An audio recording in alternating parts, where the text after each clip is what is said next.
Good morning, ladies and gentlemen. In today's video, I'm going to be discussing last night's game between the Milwaukee Bucks and Los Angeles Lakers. However, before I get too far into it, I would like to remind you all to leave a like and subscribe. I've been appreciating all the support that I've been receiving lately, and I hope to see that continue.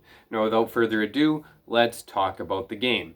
Now, the first thing that I want to address here is that I think that Frank Vogel severely outcoached Mike Budenholzer in this game.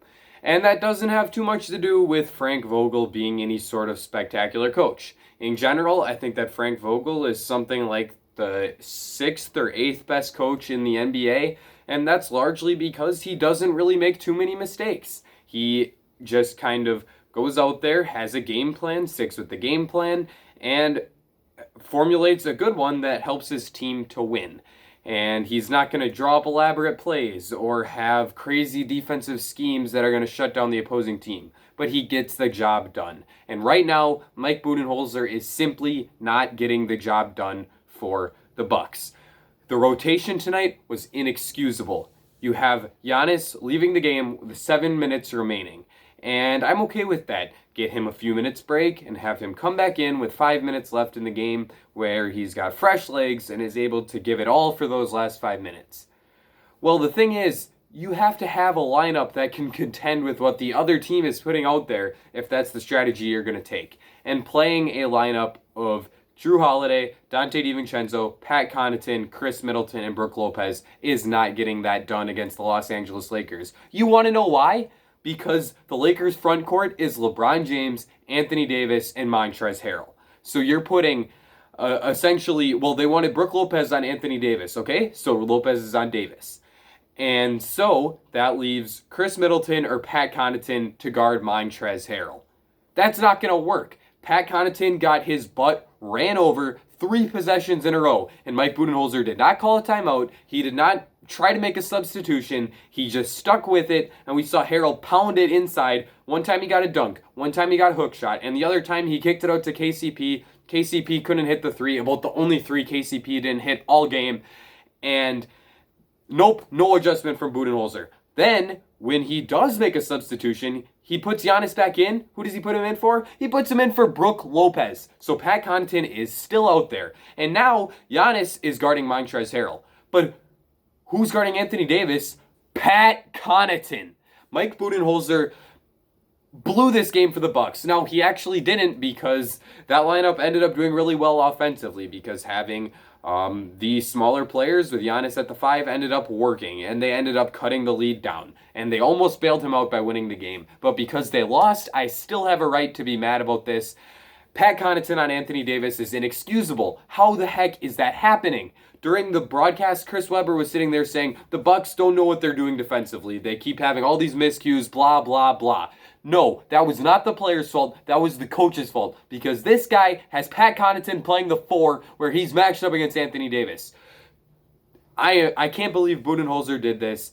And this is one of the worst coaching decisions that I have seen in his time with the Milwaukee Bucks. And I am fired up about it because this was a winnable game and we blew it.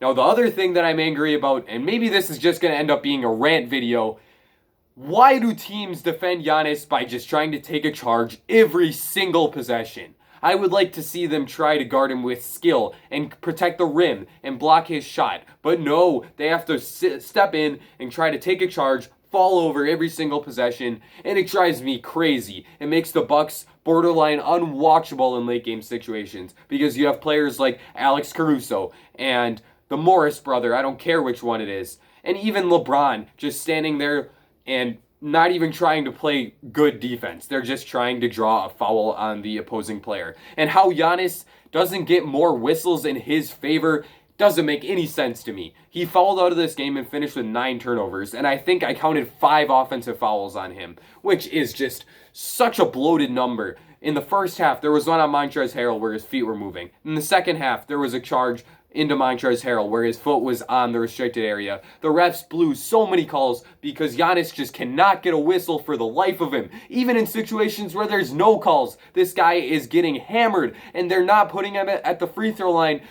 because he just doesn't have the equity with the refs for some reason. Every other player of his status is getting those calls every single time. But Giannis just can't get a whistle for the life of him, and it is driving me crazy. He shot 4 free throws this game. You're telling me Giannis playing this physical against Anthony Davis and Montrezl Harrell and Marc Gasol and all the other big boys on that Lakers team is not drawing more fouls than 4 free throw attempts in one game? That's ludicrous, and the lack of equity that Giannis has with the referees is absolutely ridiculous to me. I guess those are my 2 rant subjects. Mike Budenholzer, clean it up. You have to do a better job. And please try to guard Giannis better, other teams. Like, I can't really be too mad about people because he just keeps hammering right into these guys and giving the refs a chance to call these offensive fouls on him, but it just makes the Bucks hard to watch because I'm tired of just seeing people try to take charge after charge on this guy. Now that I've gotten all of that out of my system, just a 6-minute rant to start this video off. But yeah, let's talk about the actual game itself. The Lakers beat the Bucks 113-106. It was a pretty close game for the first half. In the third quarter, the Lakers went on a run, but the Bucks were able to cover that run due to an onslaught of 3-point shooting from Jrue Holiday and Dante DiVincenzo. As the game continued, the Lakers kind of pulled away in the fourth quarter. In the last 5 or so minutes, the Bucks were able to cut it back down to 2. But as the game concluded, LeBron hit some huge threes for the Lakers that allowed them to come away with the victory. The first thing to talk about here has to be LeBron. He put up an absolute MVP caliber performance tonight, having 34 points, 6 rebounds, and 8 assists on 13 for 25 shooting, 6 for 10 from the 3-point line, and it just felt like he could not miss. A lot of those 3-point shots were off the dribble, contested looks, and he was just knocking them down at a very high rate today. He also was hitting his mid-range shot, and when LeBron is hitting those 2 shots from the outside, it makes him borderline unstoppable because we know how dangerous he is when he's able to get into the paint, both as a finisher in the paint as well as a distributor, passing it out of the paint. So just fantastic effort from LeBron. He also did a pretty good job defensively on Chris Middleton, who had a so-so game, 20 points on 6 for 15 shooting. But absolutely fantastic performance from LeBron tonight, and he is the primary reason why the Lakers won this game. The other reason kind of ties in with LeBron. This team just couldn't miss from 3. KCP was the main inflictor of pain on me as a Bucks fan with his 3-point shooting, as he finished with 23 points on 7 for 10 shooting from the 3-point line. The Lakers as a whole shot 51.4% from 3. This is the second straight game where the Bucks have given up greater than 50% from 3 while shooting less than 33% from 3 on their own end of the floor. It was 32.1% in tonight's game for Milwaukee. And, you know, sometimes you're just going to go through stretches where opposing teams can't miss, and it's going to end up making your team look quite a bit worse than they actually were. I thought that the Bucks played good defense tonight, or at least if you consider what they've done for the past seasons to be good defense. They weren't doing much different than they have all of the past 3 seasons. They were giving up open 3-point looks to so-so shooters on the opposing team, and tonight the Lakers were just knocking them all down. So kudos to the Lakers for hitting those shots, and that's the main reason why they were able to win the game. The other would be just Giannis' struggles, but I did already talk about that. He still put up a really good stat line outside of the 9 turnovers, as he had 25 points and 12 rebounds on 11 for 17 shooting, but it just didn't feel like he was playing all that well because of the constant offensive foul stuff going on. On the defensive end, I actually thought he did a good job on AD. AD was playing really physically, and Giannis was sitting in there and taking it pound for pound. Jrue Holiday also did a nice job on AD. More on that later when I'm willing to be a bit more positive about my Milwaukee Bucks. But AD had 18, 9, and 6 on 8 for 18 shooting. Nothing too special, and if you're able to hold him under 20, a lot of times you're going to be able to beat this Lakers team. So pretty good job by the Bucks on him tonight.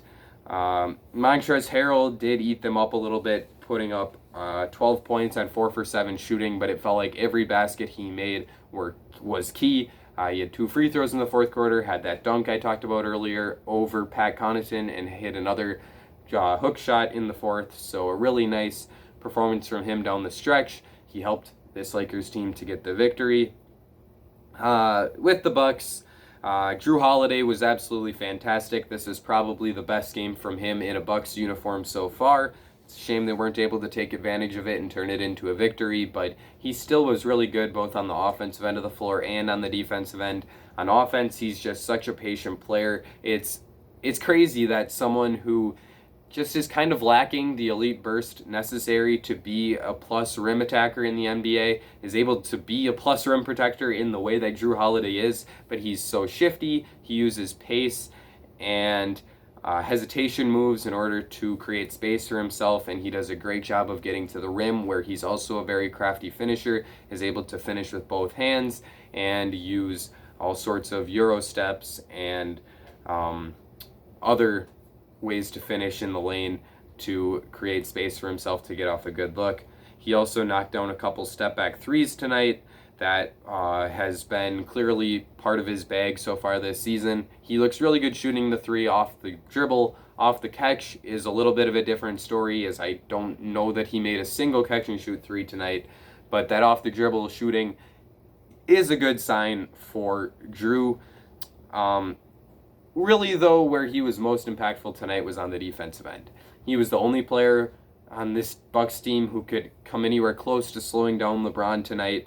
When he was on Anthony Davis, he did such a good job. It's crazy to see this like 6'4" guy who's like 210 pounds guarding Anthony Davis, who's 7'260" or something like that, and he's just not giving an inch.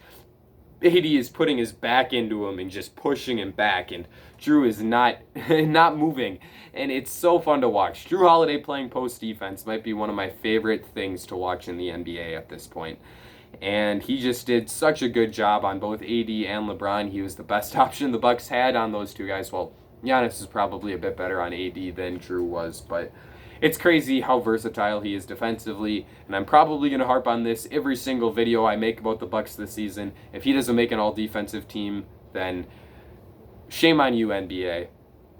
He also did a great job on the guy who he was actually matched up with positionally in this game, in Dennis Schroeder. A lot of credit can be given to Dante DiVincenzo in this department as well, because when Holiday was matched up with the two stars for the Lakers, Schroeder became Dante's matchup. But Schroeder had just 4 points on 2 for 10 shooting, and really felt invisible for large portions of the game. When he was able to get shots up, they weren't good looks, and big kudos to the Bucks backcourt for the way they were able to defend him, and it's a large reason why this game was as close as it was. In the end, though, the Bucks lost this game because of, I don't know how to say this, very different officiating on both ends, and sometimes that's going to happen. I'm not saying that it's slewed against the Bucks. I'm sure that they will get calls in some games this season that will seem a bit crazy, and we'll see the Bucks have a game like this where they shoot so many more free throws than the opponent. But tonight, the refs were on the Lakers' side. The Lakers got more whistles, and that was definitely a contributing factor in their victory. They also shot the ball much better from three than the Bucks, and when you do that, it's going to impact victory at a high scale, especially when you're a team as dependent on the three ball as the Bucks are. So a solid win for the Lakers and a tough loss for the Bucks. This is a game I really think that they should have won, considering what they got from Jrue Holiday and the defense that they played on Anthony Davis and Dennis Schroeder, the second and third best offensive players on the Lakers. But you win some, you lose some. There's a lot you can take away from this game. Hopefully these guys use that as a learning opportunity. Giannis stops with these aggressive offensive fouls, and Budenholzer cleans up his rotation. And if that happens, I'll feel a lot better about the Bucks moving forward. Also, play Torrey Craig. That's all I've got to say. So let me know what you thought of this game in the comments section down below. Leave a like and subscribe if you enjoyed this video. That's going to be it for me, ladies and gentlemen. I will see you all again very soon.